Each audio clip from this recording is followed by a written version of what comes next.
하나님 말씀 요한복음 17장에 있는 말씀을 보겠습니다. 요한복음 17장 16절과 17절 말씀을 읽겠습니다. 내가 세상에 속하지 아니함 같이 저희도 세상에 속하지 아니하였사옵나이다. 저희를 진리로 거룩하게 하옵소서. 아버지의 말씀은 진리니이다. 한 여행자가 한국에서 미국을 다니러 갔을 경우에 한국에서 미국에 간 그 여행자는 미국에 있는 동안에 미국이라고 하는 나라에 처해 있지만 미국에 속한 사람은 아닙니다. 예수 그리스도께서 이 세상에 계시는 동안에 그분이 이 세상에 발을 딛고 이 땅에 처해 계셨지만 예수님은 이 땅에 속한 분이 아니셨고 하늘에 속한 분이셨습니다. 마찬가지로 우리 그리스도인들도 예수 그리스도의 진리의 말씀을 받고 하나님 나라의 백성이 된 사람들은 그들이 비록 이 땅에 발을 붙이고 살지만 그들은 이 세상에 속한 사람들이 아니고 하늘에 속한 사람들입니다. 한 예를 들어보겠습니다. 이 한국 사람하고 미국 사람하고 여러 면에서 반대되는 것들이 있어요. 이 생활 습관 중에. 한국 사람들은 오라고 할 때 이렇게 부릅니다, 보통. 근데 미국 사람들은 손바닥을 올려가지고 이렇게 오라고 부릅니다. 성냥불을 켤 때 한국 사람들은 요즘 성냥불 안 켜지만 이렇게 바깥으로 밀어서 켭니다. 그런데 미국 사람들은 이렇게 켭니다. 가만히 생각해 보면 한국 사람이 더 지혜로운 것 같아요. 이렇게 키다가 되면 어떻게 하려고 그러는지 모르겠어요. 또 이 숲을 먹을 때 한국 사람들은 이렇게 떠서 들어갑니다. 그런데 미국 사람들은 이렇게 떠서 집어넣습니다.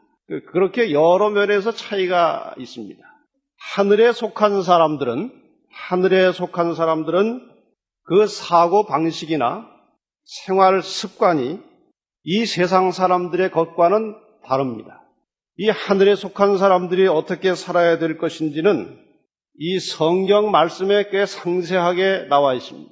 그런데 이 성경에 나타난 하나님의 백성들이 살아가는 방법은 세상 사람들이 살아가는 방법하고는 많이 다릅니다. 어떤 것은 전혀 다릅니다. 세상 사람들은 원수가 생기면 보복을 하려고 합니다. 그러나 성경은 원수를 사랑하라고 말씀하십니다. 세상 사람들은 대접을 받기를 좋아합니다. 그런데 성경은 남을 잘 대접을 하라고 가르칩니다. 세상 사람들은 어디서 한 대 맞으면 2대, 3대를 때려야 속이 시원합니다. 그런데 성경은 오른뺨을 맞으면 왼뺨을 대라고 합니다. 그것은 시비조로 대라는 것이 아니고 그런 마음을 가지라는 것입니다. 겉옷을 달라 하면 속옷까지도 줄 마음을 가지라는 것입니다. 이렇게 일반적인 상식이나 그 흐름에 반대되는 것을 가리켜서 보통 우리는 역설이라고 합니다. 역설. 오늘 설교 제목이 조금 어렵습니다만은 그래서 그리스도인의 삶은 세상 사람들의 삶에 비추어 볼 때에 역설적입니다. 그들의 사고방식이나 그들의 생각과는 정반대의 생각을 가지고 살아가야 하는 것입니다. 그 여러 가지 그 역설적인 그리스도인의 삶의 방식 중에서 오늘 3가지만 좀 가려서 말씀을 드리겠습니다. 먼저 로마서 12장 16절에 있는 말씀을 보겠습니다. 로마서 12장 16절입니다. 서로 마음을 같이하며 높은 데 마음을 두지 말고 도리어 낮은 데 처하며 스스로 지혜 있는 채 말라. 마음을 높은 데 두지 말라고 말씀하십니다. 낮은 데 처하라고 하십니다. 일반적으로 사람들은 언제나 스스로 자기를 높이려고 하는 경향을 가지고 있습니다. 그런데 성경은 자기를 낮추라고 말씀하십니다. 꼭 어떤 자리에 높이 오르려고 하는 것만이 자기를 높이는 것이 아닙니다. 이 자만, 자고의 형태는 여러 가지 모양으로 나타납니다. 무의식 중에 이런저런 모양으로 자기를 높이는 행실들이, 습관들이, 말들이 나타나는 것입니다. 다른 사람을 무시하는 것도 그 근원을 살피면 자고하는 것입니다. 다른 사람을 비판하는 것도 스스로를 높이는 것입니다. 다른 사람을 정죄하는 것, 대접을 받고자 하는 것, 혹은 자기에 대한 소개가 조금 미흡할 때에 섭섭한 것.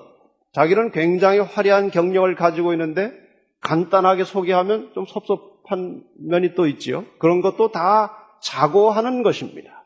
또 정당하지 않은 자기 고집을 좀처럼 꺾지 않는 것, 이것이 다 자기를 높이고 스스로 높은 채 하려고 하는 그런 이기적이고 자기중심적인 동기에서 나오는 것입니다.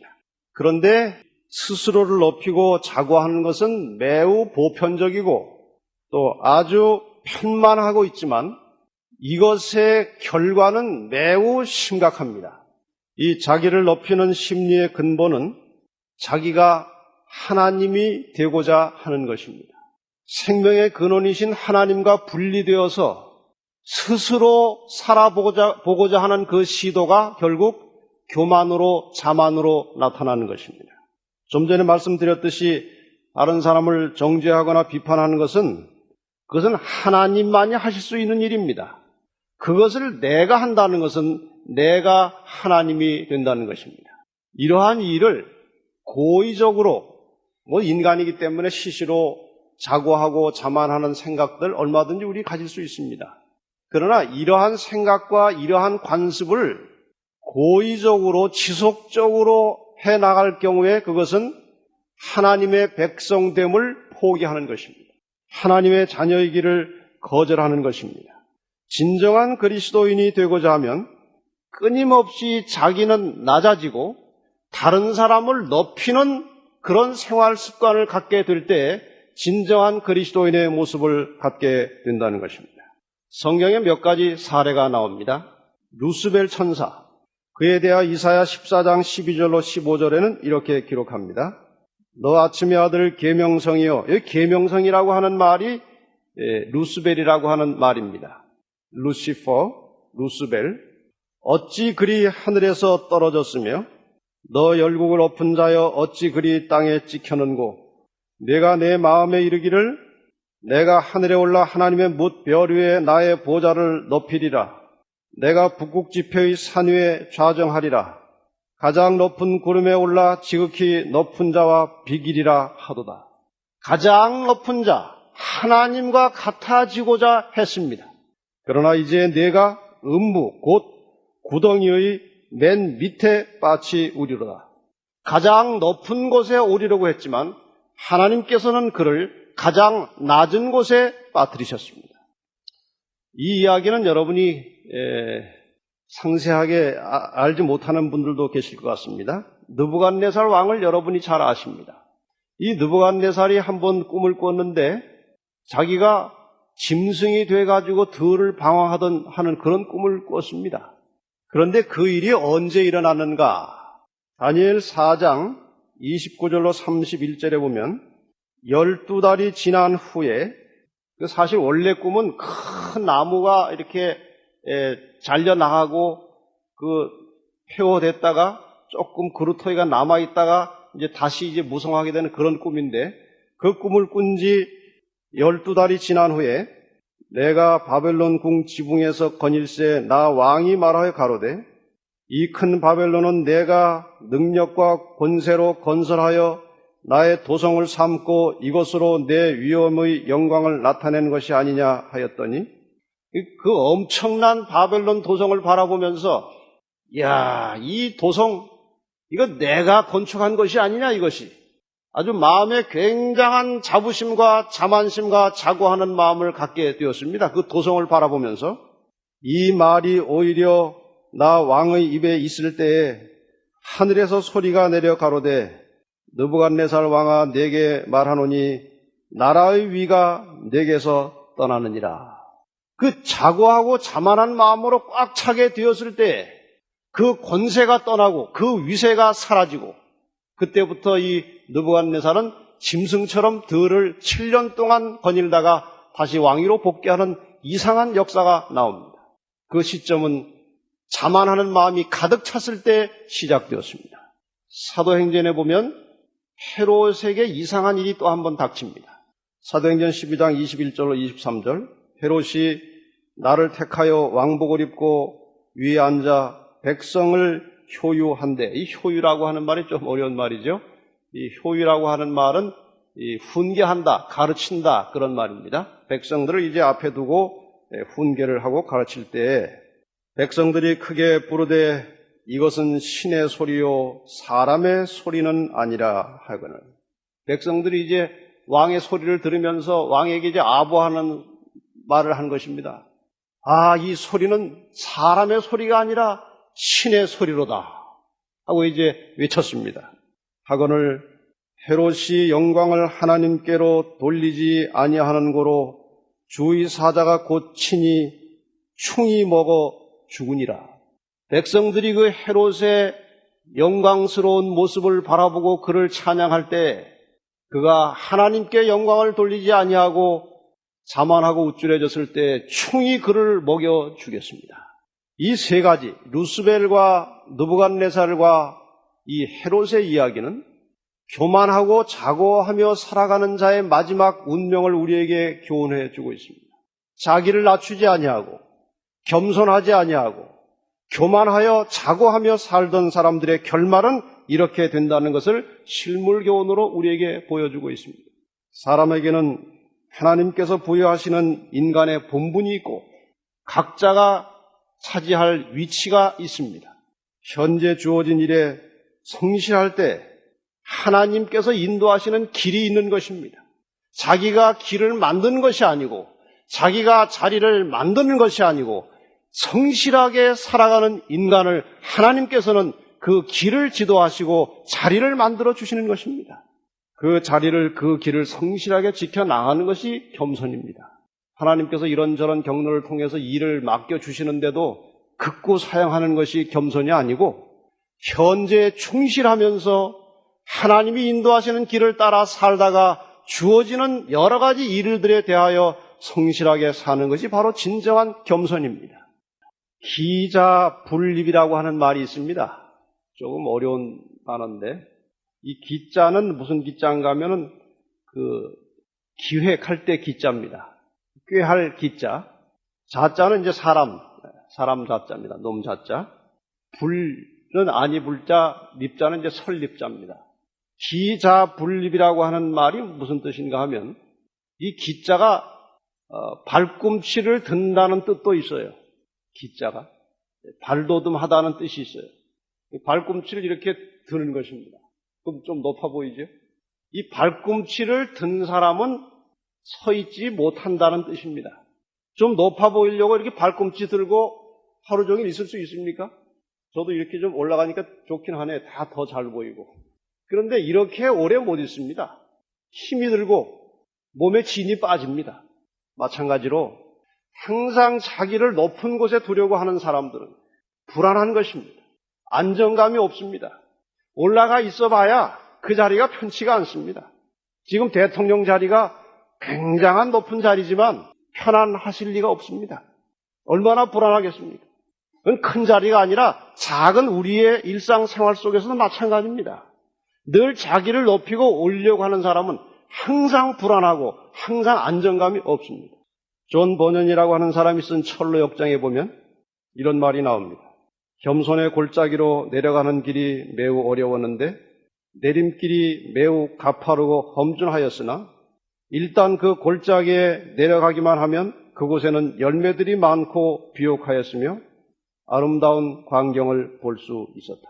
겸손으로 내려가는 골짜기가 결코 쉽거나 완만하지 않다는 것입니다. 어렵다는 것입니다. 아주 어려웠지만 일단 골짜기 아래 내려가니까 정말 열매가 많고 비옥했고 아름다운 광경이 펼쳐져 있더라. 사랑하는 여러분, 자기를 예수님처럼 바닥까지 낮추어 사시기를 바랍니다. 거기에 평강이 있습니다. 거기에 편안함이 있습니다. 거기에 안식이 있는 것입니다. 베드로전서 5장 6절은 말씀하시기를 그러므로 하나님의 능하신 손 아래서 겸손하라. 때가 되면 너희를 높이시리라.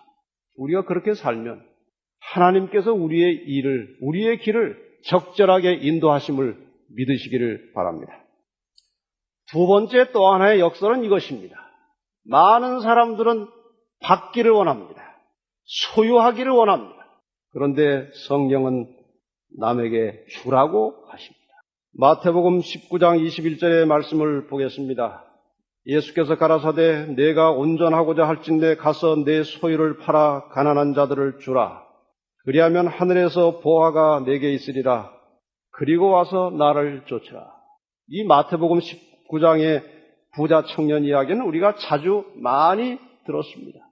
사람들은 대체로 주는 것보다 받는 것을 좋아합니다. 사람에게는 본능이 있고 본능에 관련된 욕심이라고 하는 것이 있습니다. 받고 싶어하고 더 많이 소유하고 싶어합니다. 그런데 이러한 본능 중에 어떤 본능은 죽음보다 강합니다.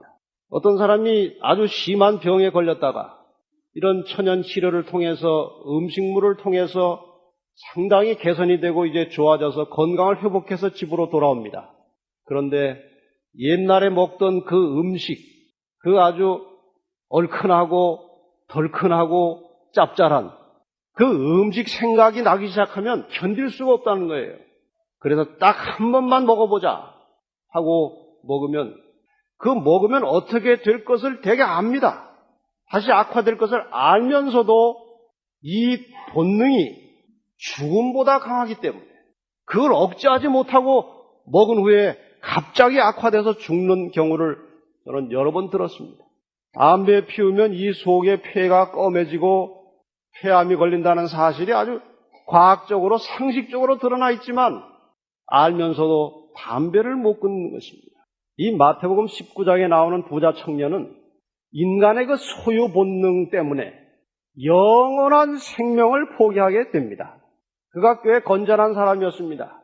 꽤 도덕적이고 율법으로 별로 흠이 없어 보이는 아주 건실한 청년이었습니다. 그런데 아주 돈이 많은 부자였습니다. 예수님께 와서 영생의 도리를 물었습니다. 이런저런 대화 끝에 마지막 결론은 예수님께서 내가 정말 온전히 하나님의 자녀가 되고 영생에 들어가길 원하면 내 가진 것을 팔아서 가난한 자들에게 주고 나를 좇으라 그랬습니다. 이 청년에게 갈등이 왔습니다. 어떻게 할 것이냐. 지금 둘 중에 하나 기로에 있는 것입니다.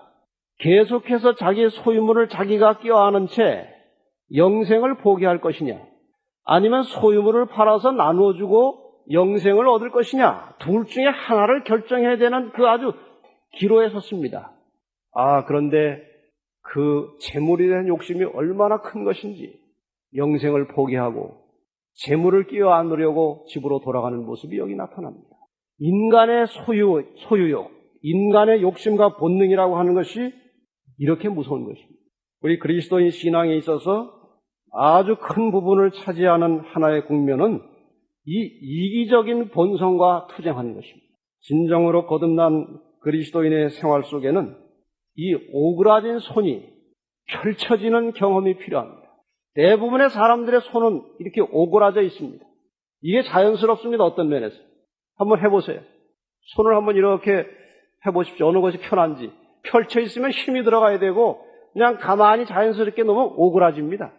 그리스도인은 이 오그라진 손을 펼칠 때 변화가 일어나는 것입니다. 물론 우리는 이 오그라진 손이 펴진 상태에서 구원받은 것은 아닙니다. 오그라진 상태에서 하나님의 은혜로, 자비로 구원을 받았습니다.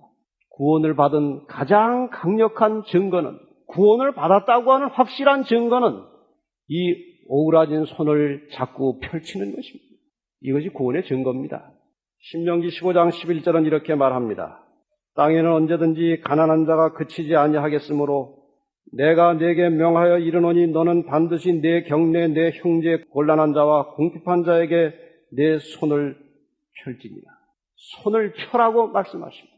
가진 것을 나누라고 하십니다. 이 기독교 신앙의 본질은 정적인 것이 아니라 동적인 것입니다. 기독교 신앙은 멈추어 있는 상태가 아니라 움직이고 있는 것입니다. 기독교 신앙은 물질적인 축복을 기다리면서 현실에 안주하는 것이 아니라 재림을 향하여 전진하고 있는 것입니다. 악을 행하지 않는 것이 아니라 선을 행하는 것입니다. 죄를 짓지 않는 것이 교회의 본질이 아니고 신앙의 본질이 아니고 신앙의 본질은 선을 행하는 것입니다. 왜 그렇습니까? 왜 신앙의 본질, 왜 기독교 신앙의 본질은 동적인 것이고 전진하는 것이고 왜 움직이는 것이냐? 하나님의 말씀은 살았고 운동력이 있습니다.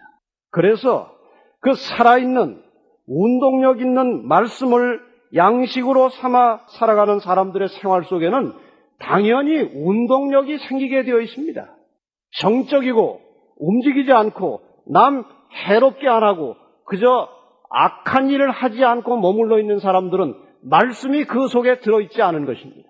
살아있는 말씀이 심령을 움직이고 들어가면 사람이 전진하고 행동하고 움직이게 되어 있어요.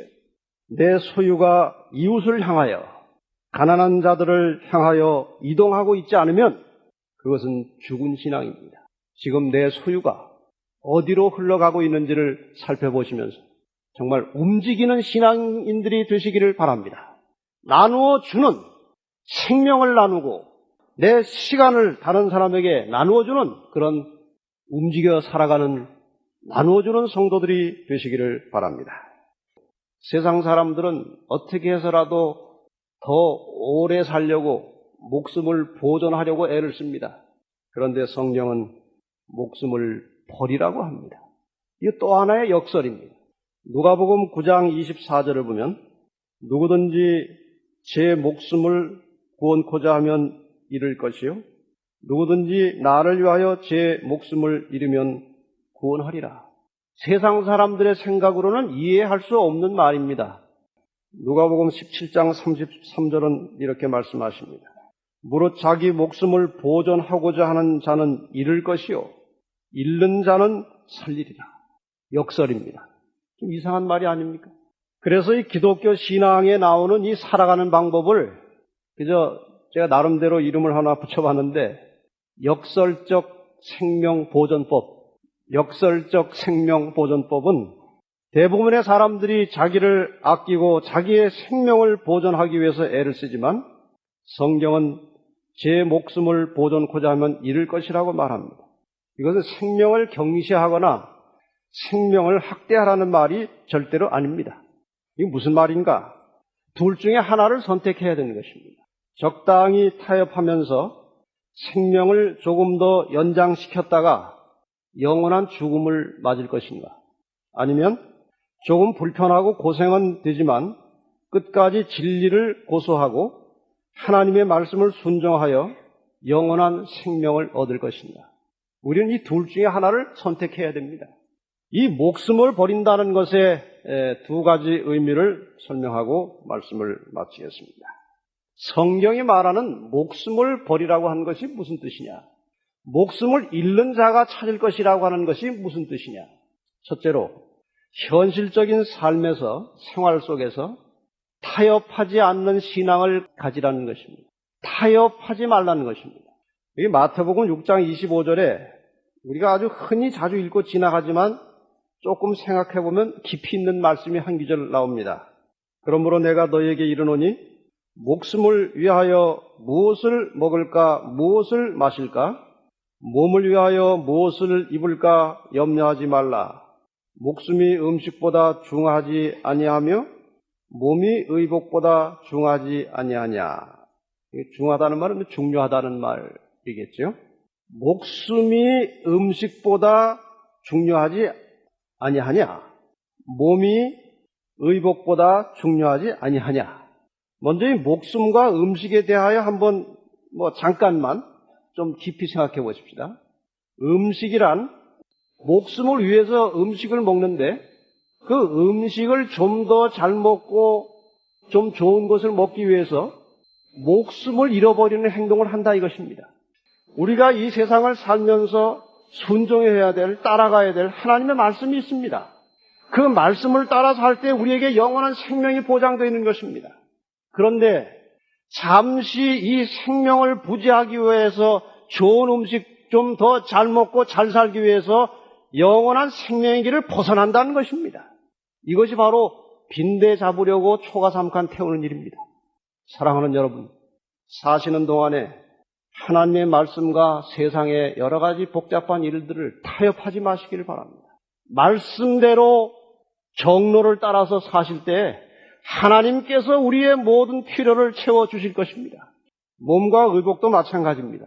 의복이란 몸을 가리기 위해서 있는 것인데 의복 좀 더 좋은 것 입기 위해서 몸을 버리는 일을 하고 있습니다. 이것이 인간의 어리석음이에요. 마태복음 6장 30절에 오늘 있다가 내일 아궁이에 던지우는 들풀도 하나님이 이렇게 입히시거든 하물며 너희일까 보냐 믿음이 적은 자들아.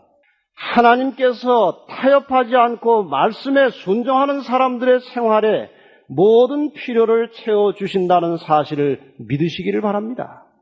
하나님의 약속입니다. 이 목숨을 버려야 산다고 하는 또 하나의 의미는 그리스도인은 어떤 마지막 최후의 순간에 순교할 각오도 되어 있어야 한다는 것입니다. 기독교 역사가 이것을 우리에게 증거하고 있습니다.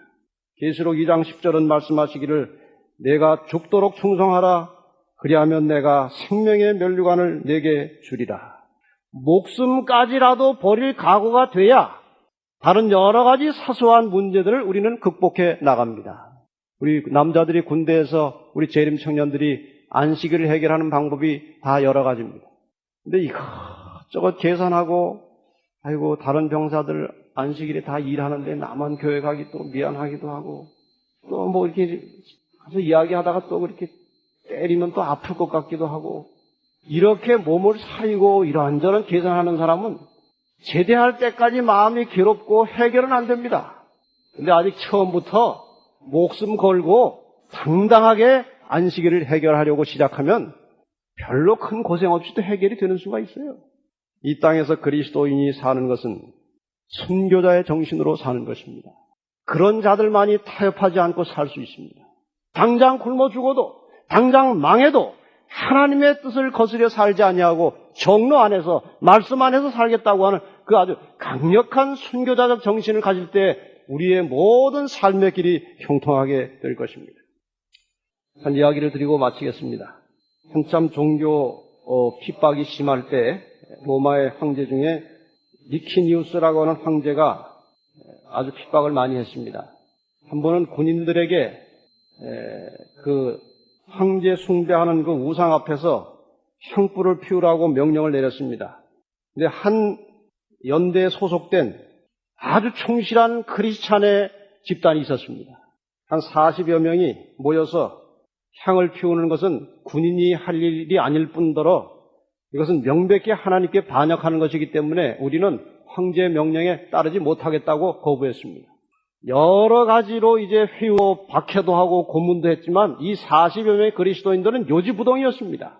절대로 그 일을 못하겠다는 것입니다. 그래서 마지막 이제 기회를 주었습니다. 아주 추운 겨울에 얼음이 얼어붙어 있는 호수로 끌고 나가서 옷을 다 벗기고 다 앉혔습니다. 그리고 옆에 뜨거운 물을 큰 목욕통을 갖다 놓고 마지막 기회를 주었습니다. 너희들 견디다가 예수를 부인하고 싶으면 저 목욕통 속에 들어갈 수 있다. 아무도 움직이지 않았습니다. 상당한 시간이 지나서 거의 다 얼어 죽을 지경이 되었을 때 한 사람이 일어나서 살려달라고 했습니다. 병사들이 일어나가지고 그를 끌고 목욕통에 집어넣는 순간에 너무 얼어붙은 몸이 너무 뜨거운 물에 들어가니까 심장이 마비돼가지고 그 자리에서 죽었습니다. 그리고 나머지 39명이 그대로 그 자리에서 얼어서 다 죽었습니다. 역사적 기록에 나오는 것입니다. 그런데 이런 덧붙여진 이야기인지 모르겠지만 이런 이야기가 전해집니다.